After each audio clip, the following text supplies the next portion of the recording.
사도행전 11장 19절부터 우리 30절까지 같이 우리 합독하겠습니다. 그때 스데반의 일로 일어난 환란으로 말미암아 흩어진 자들이 베니게와 구브로와 안디오까지 이르러 유대인에게만 말씀을 전하는데 그 중에 구브로와 구레네 몇 사람이 안디옥에 이르러 헬라인에게도 말하여 주 예수를 전파하니 주의 손이 그들과 함께 하심에 수많은 사람들이 믿고 주께 돌아오더라. 예루살렘 교회가 이 사람들의 소문을 듣고 바나바를 안디옥까지 보내니 그가 이르러 하나님의 은혜를 보고 기뻐하여 모든 사람에게 굳건한 마음으로 주와 함께 머물러 있으라 권하니 바나바는 착한 사람이요 성령과 믿음이 충만한 사람이라. 이에 큰 무리가 주께 더하여지더라. 바나바가 사울을 찾으러 다수에 가서 만나매 안디옥에 데리고 와서 둘이 교회 1년간 모여있어 큰 무리를 가르쳤고 제자들이 안디옥에서 비로소 그리스도인이라 일컬음을 받게 되었더라. 그때 선지자들이 예루살렘에서 안디옥에 이르니 그 중에 아가보라 하는 한 사람이 일어나 성령으로 말하되 천하에 큰 흉년이 들리라 하더니 글라우디오 때에 그렇게 되니라. 제자들이 각각 그 힘대로 유대에 사는 형제들에게 부조를 보내기로 작정하고 이를 실행하여 바나바와 사울의 손으로 장로들에게 보내니라. 아멘. 우리가 이제 안디옥 교회는 선교의 시작이라고 보면 됩니다.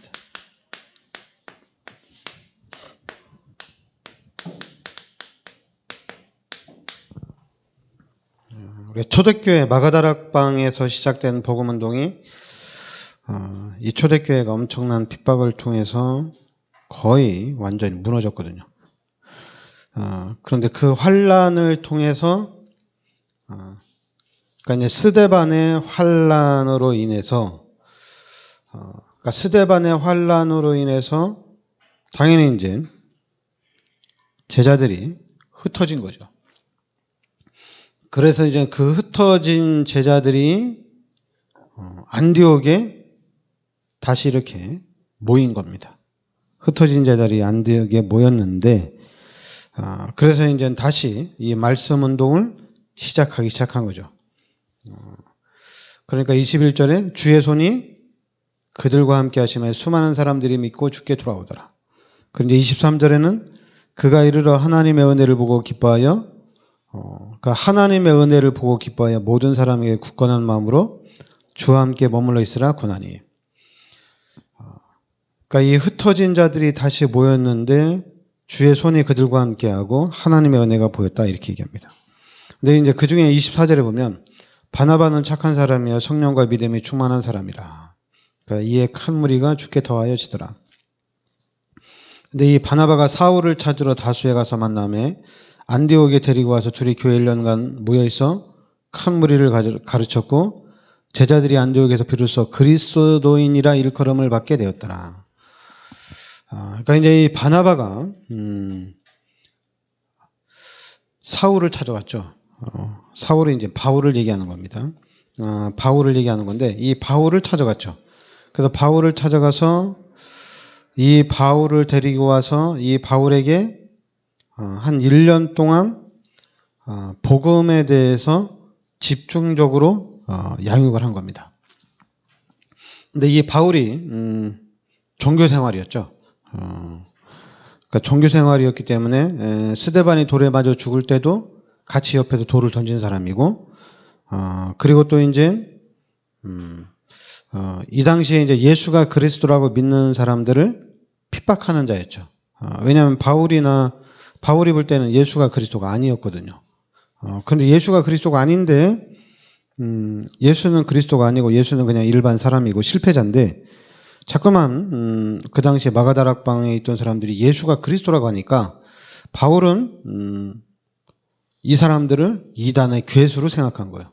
그래서 이 이단의 괴수들을 다 잡아 죽이겠다는 얘기입니다.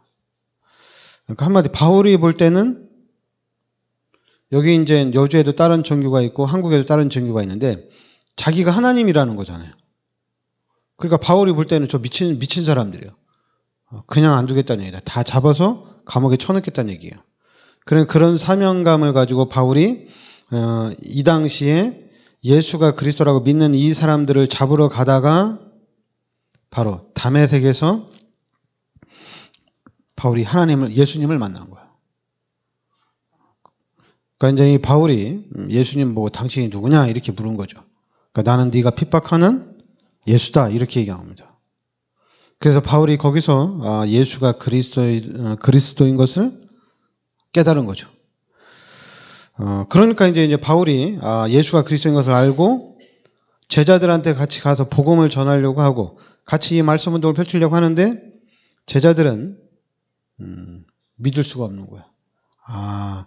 제가 우리를 속이고 우리가 어디 있는지 다 발견해가지고 우리를 다 잡아가려고 하는 거구나. 이런 거를 이렇게 바울이 우리를 속이는 게 아니냐. 그래서 바울을 다 경계를 한 거예요. 바울을 다 경계를 하고 있는데 그때 바나바가 바울을 찾아간 겁니다. 그래서 바나바가 바울을 찾아가서 만나서 복음에 대해서 정확하게 확립을 시키는 거죠. 그리고 또 이제는 이 바나바가 이 바울은 사기꾼이 아니고 우리를 속여서 우리를 잡아가려고 하는 사람이 아니다. 그래 바울의 팀 사역을 통해서 바나바의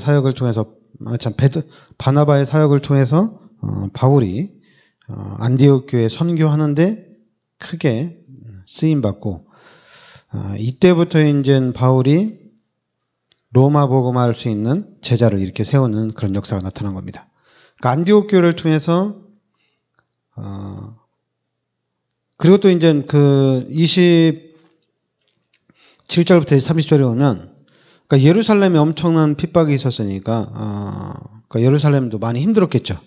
근데 예루살렘 많이 힘들었는데 28절에 그 중에 아가부라는 한 사람이 일어나 성령으로 말하되 천하의 큰 흉년이 들리라. 그러면서 이제 그 당시에 큰 흉년이 드는 거예요. 그러니까 29절에 제자들이 각각 그 힘대로 유대에 사는 형제들에게 부조를 보내기로 작정하고 이를 실행하여 바나바 사울의 손으로 장로들에게 보내니라. 그런데 이제 그 당시에 큰 흉년이 들었지만은 안디옥 교회는 경제가 충만했다는 얘기죠.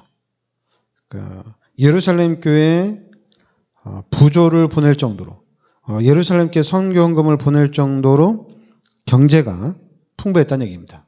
이런 시대에도 그러니까 지금 여러분들이 우리가 이제 이 안디옥 교회를 보면서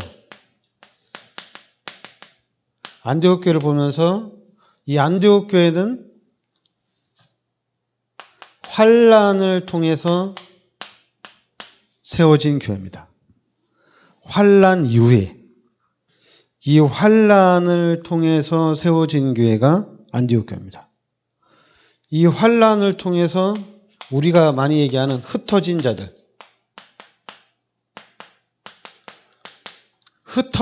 제자들이 모였다는 얘기입니다. 그러니까 우리가 지금 다락방에서 그루터기, 남은 자를 얘기하는 거죠. 숨겨진 제자들, 이 흩어진 제자들이 모여서 안디옥 교회를 세우게 됩니다. 그런데 이 안디옥 교회에 바로 하나님이 안디옥 교회가 세워짐과 동시에 바울이라는 세계 복음화를 위한 로마 복음화를 위한 또 제자도 하나님이 또 세우게 되죠.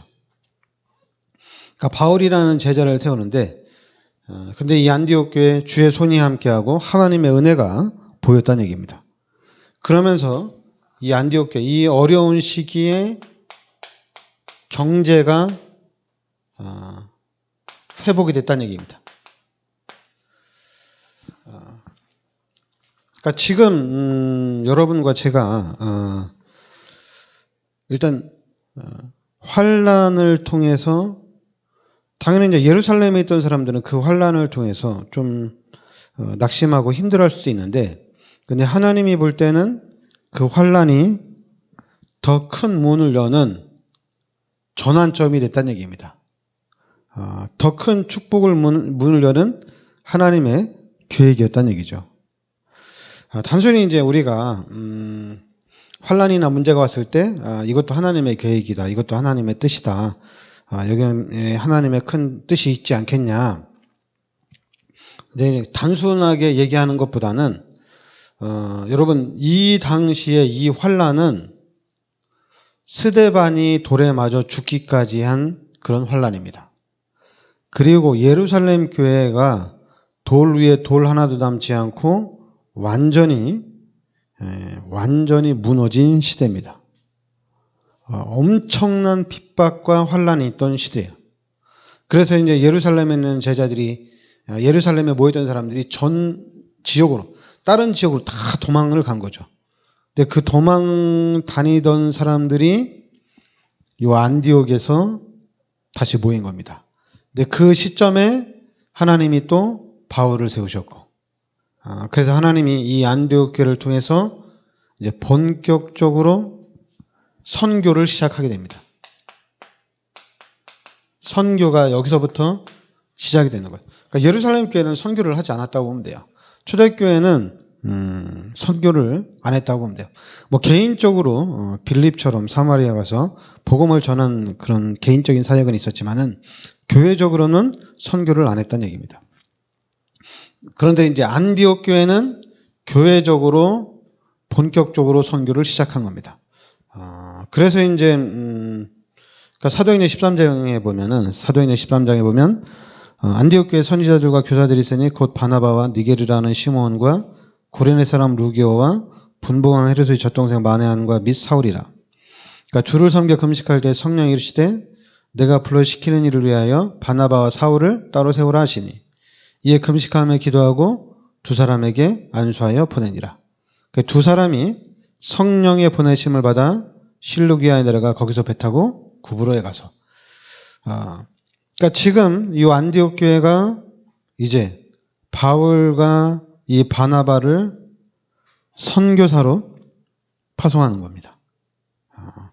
그래서 이제 이 바울의 사역과 안디옥 교회 사역을 통해서 실질적으로 엄청난 문들이 열려지기 시작했죠. 자, 그러면은 여러분과 제가 우리가 왜 초대교회처럼 이렇게 무너지고 왜 하나님이 안디옥 교회를 새로 세웠느냐? 근데 어쩔 수 없어요. 초대교회는 이스라엘 전체를 복음화하고 난 이후에 로마까지 갈 생각을 안 했어요. 이방인은 사람이라고 생각을 안 했어요. 이방인은 그냥 동물이라고 생각을 했어요. 그래서 이방인은 구원을 받을 필요가 없다고 그랬어요. 그래서 이스라엘 전체가 복음화되어지고 이스라엘 전체가 구원을 받았으니까 이제 예수님 빨리 내려오라는 얘기입니다. 그러니까 선교를 한 게 아니라 이제 예수님이 내려오기를 집중적으로 기다리고 있었어요. 근데 이제 그러니까 유대인들이 이스라엘 사람들이 착각을 한 거죠. 그래서 하나님이 로마의 그런 환란과 핍박을 통해서 다 흩어버린 겁니다. 그래서 그 흩어진 사람들 중에 이제 진짜 선교할 사람들이 같이 모인 거야. 베드로의 사역도 사도행전 12장까지 딱 끝나고 이제 사도행전 13장부터는 바울을 통한 사역이 집중적으로 나타납니다. 그러니까 베드로를 통해서 엄청난 사역을 했지만은 베드로는 선교에 대한 어떤 그런 소명이라든가 그런 부분은 없었던 것 같아요. 근데 이제 바울은 하나님이 선교를 하기 위해서 하나님이 불러주셨다는 얘기입니다. 그래서 여러분들이 지금 여러분 초대교회가 잡은 언약이 있어요.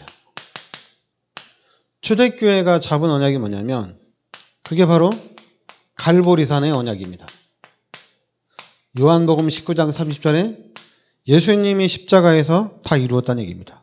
이 언약을 잡은 겁니다. 그리고 이 초대교회가 예수님이 십자가에서 다 이루시고 이 예수님이 다시 부활하신 거잖아요, 얘기죠. 그 부활하신 예수님이 하나님 보좌 우편으로 승천하시기 전에 감람산에서 다시 언약을 전달합니다. 그러니까 승천하시기 전에 제자들에게 사도행전 1장 1절부터 8절에 이 언약을 제자들에게 또 집중적으로 양육을 한 겁니다. 그러니까 초대교회가 이 갈보리산과 감람산의 언약을 붙잡은 사람들이 초대교인들이란 얘기죠. 그래서 이 사람들이 마가다락방에 모인 겁니다. 마가다락방에 모였는데 이 마가다락방도 이 당시에도 핍박의 현장입니다. 마가다락방에 가면 잡혀가야 되고 또 마가다락방에 가면은 예수를 믿게 되면 돌에 맞아 죽을 수도 있고 엄청난 핍박이 있었어요. 사회적으로도 그렇고 법적으로도 그렇고 핍박 현장이에요. 금종령을 내린 현장입니다. 그런데도 이제 이 사람들이 이 언약 잡고 이 현장에 모인 겁니다. 그러니까 하나님이 이 현장에 이 언약 잡은 이 현장에 하나님이 증거를 주신 거죠. 그 증거가 사도행전 2장 1절부터 47절입니다. 이 현장에 하나님이 실제적으로 바람 같은 불 같은 성령의 역사가 시작이 된 겁니다. 그러니까 성령 역사가 시작됐죠. 근데 성령의 역사가 시작되는데 그냥 시작된 게 아니라 하나님의 말씀이 성취가 된 겁니다. 말씀이 성취가 된 거죠. 그러면서 이제는 말씀 성취뿐만 아니라 이 사람들을 통해서 이제는 삼천 제자라는 엄청난 이 핍박 속에서 삼천 제자가 일어나는 거예요. 대단하죠. 그 금종령이 내렸거든요. 한마디로 법으로 경찰들이 와서 또 검사들이 와서 여주 예전교회는 이단이니까 가지 마라. 만약에 가게 되면은 벌금을 때리겠다. 그리고 또 가면은 감옥에 가두겠다. 사형을 시키겠다. 그런데도 그 핍박 속에서 삼천 제자가 일어난 겁니다. 그러니까 삼천 제자뿐만 아니라 아예 그냥 현장이 다 변화가 된 거예요. 현장이 다 변화가 되는 그런 역사. 이스라엘 엄청난 핍박이 있었지만은 그 핍박이 끊어질 정도로 하나님이 증거를 주신 겁니다. 대단하죠. 그런데 이 증거를 가지고 이제 초대교회가 이 제자들이 선교를 해야 되는데 선교는 안 한 거예요. 그래서 하나님이 이 당시에 안디옥 교회를 다시 세운 겁니다. 그래서 이 안디옥 교회를 통해서 본격적으로 사도행전 13장 1절부터 4절에 본격적으로 선교가 시작이 됩니다. 근데 이 선교가 시작되는데 그냥 시작되지 않고 하나님이 여기에서 바울이라는 사람을 세우게 됩니다. 이 바울이라는 사람을 통해서 이제 본격적으로 선교 운동이 시작된 거죠. 여러분, 이 바울이라는 사람은 진짜 믿음의 사람이거든요. 근데 딱 한 가지만 몰랐어요. 예수가 그리스도인 것만 몰랐어요. 그런데 이 바울이 다메섹에서 예수님을 만난 겁니다. 그러니까 예수님이 바울에게 찾아온 거죠. 그래서 이 바울을 사도행전 9장 15절에 바로 이방인의 선교사로 하나님이 택하신 겁니다. 그러니까 안디옥 교회를 세움과 동시에 이 바울을 선택해서 이 바울을 통해서 이제 본격적으로 복음화의 문들이 열려나가죠. 그래서 이 바울을 통해서 사도행전 19장 21절에 로마도 보아야 하리라.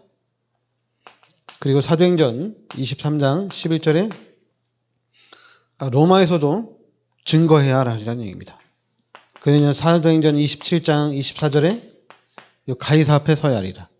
근데 결국에 바울이 이 언약 잡은 대로 250년 만에 로마가 복음화됩니다. 근데 로마가 복음화되는데 그냥 되는 게 아니죠. 중요한 거는 여러분 로마서 16장에 평신도들을 통해서 로마가 복음화됩니다. 다른 사람들이 아니라 평신도를 중심으로. 여기에 뭐 이제 산업인들을 중심으로 산업인뿐만 아니죠. 여기에는 전문인들도 있죠. 현장에. 전문인들을 중심으로 해서 로마가 복음화됩니다. 분명히 하나님이 목사를 세우신 목적, 그리고 하나님이 이렇게 교회를 세우신 목적도 있습니다. 그리고 또 하나님이 그러면 우리 평신도들은 뭐냐? 평신도들은 그러면 목사가 시키는 대로 하고 교회가 시키는 대로 하면 되냐? 당연히 그렇게 하면 됩니다. 시키면 시키는 대로 하면 됩니다. 근데 안 시킬 수도 있잖아요. 그럼 안 시키면은 바로 로마서 16장의 일꾼이 되면 되는 거예요. 하나님 나에게 이 시대 복음을 주셨는데 내가 이 복음 가지고 본격적으로 말씀 운동을 펼쳐야 되겠다. 근데 이제 그런 경우가 있죠. 나는 아직 평신도라, 나는 말씀을 전하는 게 좀 힘들고 어렵다. 뭐 집에서 나보고 예배를 인도하라는데, 나는, 그게 그렇게 쉽지 않다. 당연히, 목사들도 설교를 하는데 얼마나 힘들겠어요, 그죠? 그럼 평신도들이 집에서 일주일에 한 번씩 예배를 인도한다면은 그것 또한 당연히 힘들겠죠. 당연히 어렵다고 하겠죠. 목사들도 어려우니까. 근데 그것이 어렵다고 하면은 다 어려워요. 목사들도 어렵고 또 이제 평신도들도 아무리 사역자라고 하더라도 일주일에 한 번씩 예배를 인도한다는 게 쉽지 않은 거거든요. 어렵습니다. 근데 어려운 건데 쉽게 생각하면 또 쉬워요. 뭐냐면 제가 주일날마다 여러분들한테 돈을 나눠주면 즐겁고 재미있고 신나겠죠. 주는 나도 기쁘고 받는 사람도 기분이 좋고 돈 받아가니까. 또 여러분들이 집에서 지역에 있는 사람들 모아놓고 돈 나눠주면 집에 가는 사람도 기쁘고 또 가서 같이 앉아서 또 돈 받아가니까 기쁘고 또 주는 사람도 기쁘고 그런 거잖아요. 그죠? 똑같거든요. 지금 우리가 주는 게 복음입니다. 복음을 주는 거예요. 복음을 주는 거고 하나님의 말씀을 전달하는 거예요. 복음을 전달하고 하나님의 말씀을 전달하는 거예요. 그러니까 이게 좋은 겁니다. 그러니까 여러분들이 알아야 될 게 우리가 이제 육신적으로 생각하고 세상적으로 생각하면 복음을 주면 좋을까? 이렇게 생각하잖아요. 그렇지 않아요. 당연히 육신적으로나 세상적으로는 내가 저 사람을 전도하면 저 사람이 좋아할까? 그리고 또 이제 실제적으로 우리가 당신 예수 믿으세요. 같이 교회 갑시다. 이러면은 당연히 막 싫다고 그러죠. 그죠? 막 싫다고 그러는데 근데 그게 진짜 싫어하는 거냐? 그렇지 않다는 얘기입니다. 솔직히 우리 사람들에게는 똑같아요. 물고기한테는 물이 필요해요. 물고기가 물 싫다고 아무리 발버둥 쳐도 물고기는 물속에 있을 때 최고의 행복을 누리는 겁니다. 우리 인간도 똑같아요. 우리 사람들도 아무리 주말에 좋은 데 놀러 가도 물고기가 땅에 있는 거하고 똑같은 삶이에요. 평안하지 않아요. 근데 주일날 아무 데도 안 가고 주일날 이렇게 교회 오면 내가 막 땅바닥에 있는 것 같지만 그러나 실제로는 물고기가 물속에 있는 것처럼 교회 오면 편안하다는 얘기입니다. 예배드리고 찬양하고 기도하는 이런 부분들이 편안하다는 얘기입니다. 이제 믿음이 없는 신자들은 또 교회 가야 되냐? 이렇게 생각할 수도 있어요. 그래도 오면은 기분이 좋고 행복하고 즐겁고 평안하다는 얘기예요. 왜냐하면 물고기가 물속에 있는 거하고 똑같다는 얘기입니다.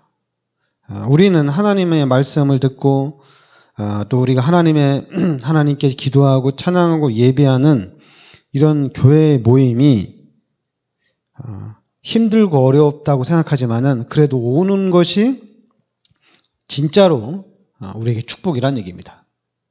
그러니까 여러분과 제가 복음을 가진 여러분과 제가 그 부분에 이제 눈이 열려야 되는 거예요.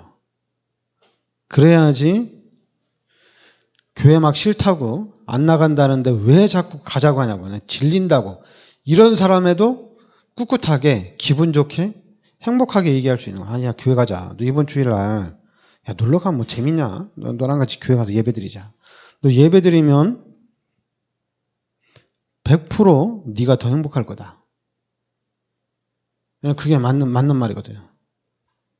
그래도 웃기는 소리 하자면 막 싫다고 얘기하더라도 그래도 우리는 편안하게 얘기할 수 있어야 돼요. 정말 전에 얘기처럼 우리 다락방 확실하잖아요. 너 예수 안 믿으면 너 마귀한테 붙잡혀서 마귀의 종로를 타는 건데 너 결국은 멸망당한다. 막 이렇게 겁주고 네가 오늘 쫄딱 망해야지 네가 교회를 올래? 막 이렇게 막 극단적으로 얘기하니까 짜증나는 거잖아요. 얘기죠. 근데 우리가 왜 극단적으로 말할 필요가 없잖아요. 극단적으로 말 안 해도 불쌍한 사람이잖아요. 예수를 안 믿으면 지옥 가는 불쌍한 사람이잖아요. 근데 거기다 대고 우리가 또 막 거기다 대고 또 한 번 더 찌르고 한 번 더 밟고 그럴 필요는 없잖아요. 우리가 그렇게 생각 안 해도 말 안 해도 힘든데 우리가 또 거기다 콕콕 찌를 필요는 없잖아요. 우리는 그냥 편안하게 예수 믿자. 야 같이 교회 가자. 야 뭐 주일날 자꾸 놀러 가지 말고 같이 예배 드리러 가자. 그게 네가 사는 길이다. 그게 네가 축복받는 길이다. 그렇게 얘기하는 겁니다. 그럼 또 물을 거 아니에요. 네가 축복받은 게 뭐냐고. 그럼 축복받은 걸 다 말해주세요. 많아요. 알았죠? 차고 넘쳐요. 여러분 우리가 축복받은 게 차고 넘쳐요. 잠깐만 통장에 돈이 몇십억 몇백억 들어와야지 이게 축복이라고 생각하지 말고 그게 없어도 여러분 우리가 예수 믿으면서 받은 게 너무 많아요. 자랑할 것이 너무 많다는 얘기입니다. 네, 기도합시다. 하나님 은혜를 감사드립니다. 하나님께서 이 시대 저희들을 복음의 비밀 속으로 인도하여 주시니 감사드립니다. 하나님 이 복음이 나의 복음으로 각인되게 하여 주시고 이제는 또한 이 복음을 누리고 이 복음을 전달하는 증인의 삶을 살게 하여 주시옵소서. 또한 우리 교회가 또 우리 성도님들이 안디옥 교회처럼 선교의 시작을 누리는 역사가 있게 하여 주시옵소서. 예수 그리스도의 은혜와 하나님의 크신 사랑과 성령의 내주인도 역사하심이 이 시대적인 축복 속에 들어와 있는 우리 귀한 사명자들 머리 위에 항상 함께 있을지어다. 아멘.